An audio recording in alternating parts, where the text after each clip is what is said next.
Hello, hello. Thank you so much for watching. I am Stephanie, or Steffi, your sales director on the Opus unit. Okay, so you are watching the business basics. I really want you to study and listen and watch these and try to watch all the videos in the next 7 days. It's very important information, basic information, but important information nonetheless. And so today we're going to do starting your business, the main components of the business, the Mary Kay image, secondary trading, 5-year goal, daily decisions. So those are a few things in these videos. So let's go ahead and get started. All right.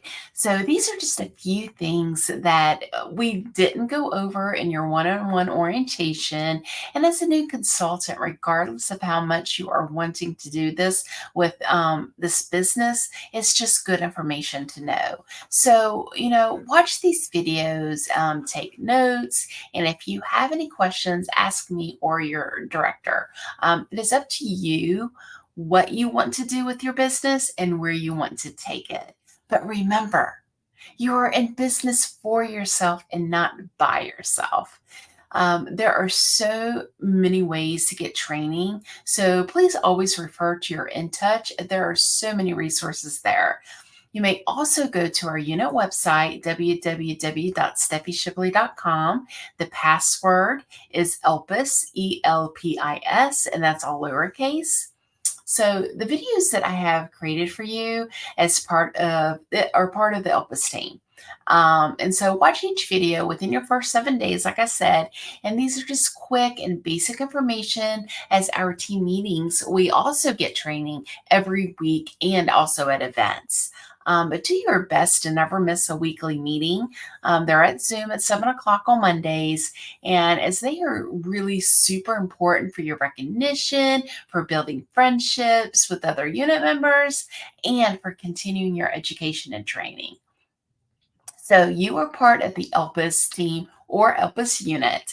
ELPIS means spirit of hope, and our unit symbol is the lotus flower. And if you know anything about the lotus flower, it's a plant that is in the mud and it blooms into a beautiful flower, even in the mud. So, but I want to talk a little bit about our team culture. It is one of unity and perseverance, determination, loyalty, and commitment. We support each other and want to grow as a unit to success by God's calling.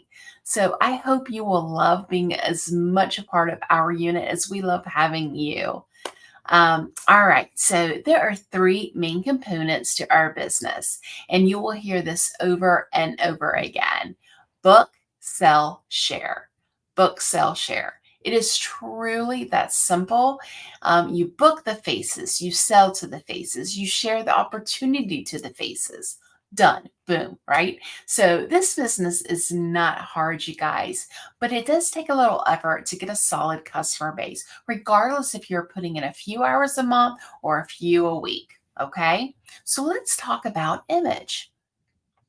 Did you realize that you never get a second chance to make a great first impression?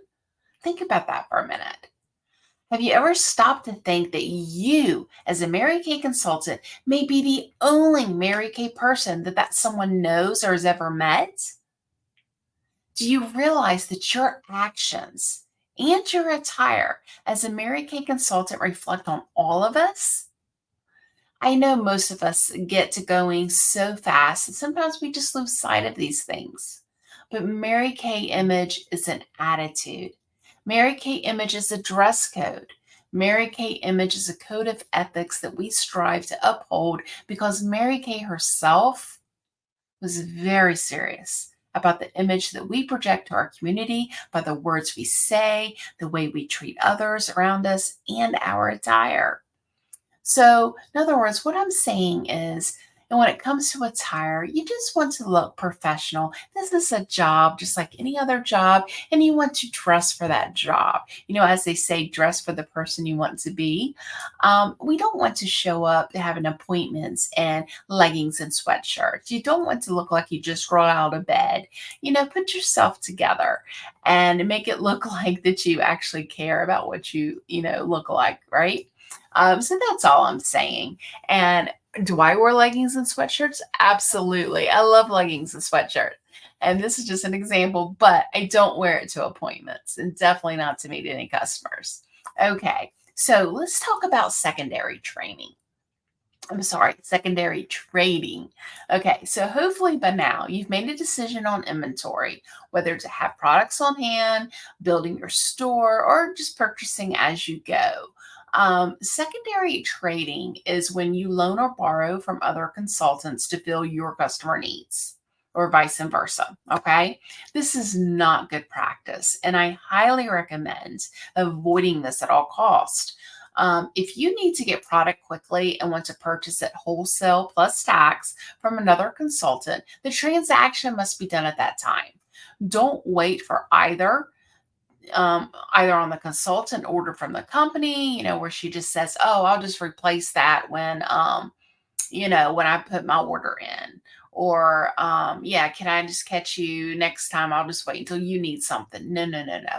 So you want to do it right then and there. So if you're calling someone or someone's calling you saying, "Hey, do you have the Time Wise moisturizer normal to dry?" And you're like, "Sure, yeah." And they're like, "Well, can I buy it from you?"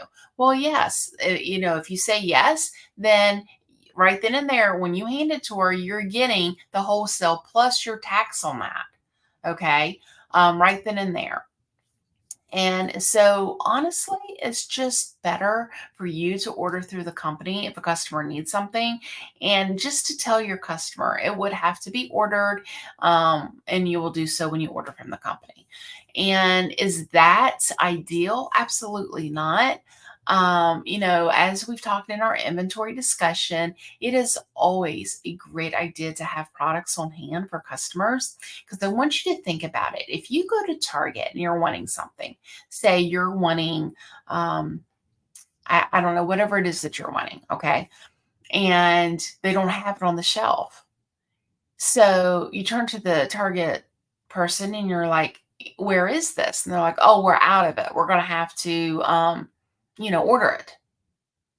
Well, what are you going to do as a customer? Are you going to wait around for it to be ordered, not knowing exactly when it's coming in? No, more than likely, you're just going to go to another store and either try to find what you're exactly wanting, or you're going to just buy another brand, right? Well, it's the same thing with us. So you have to kind of think of us like the Ulta or the Target store. And so when customers come to you and they're wanting to purchase something, they like to get it right then and there. Women are not going to say, "Oh, I'm going to be out of my cleanser, probably by next week." No, they usually run out and they're like, "Oh my gosh, I'm out. I need it like right now." And that's just how it works. And so it's always best, and you can really keep your customers and retain them by doing that.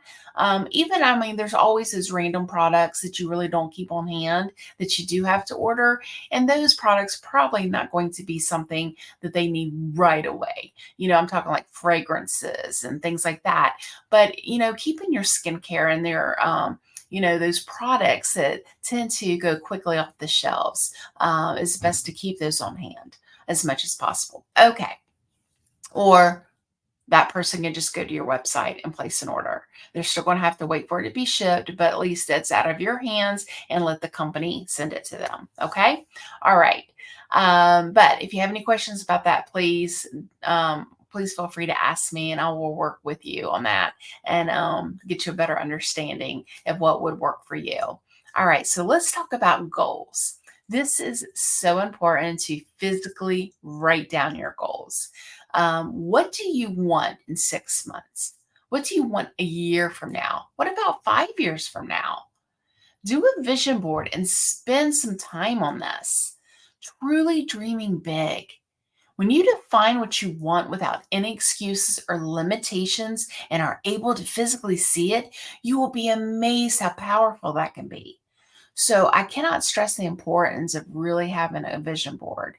And I'm not just talking for Mary Kay. I mean your entire life on every aspect. Okay? All right. So let's talk about daily decisions. So we like to say income producing activities, or you may hear them as IPAs. These are the activities that make you money or produce money.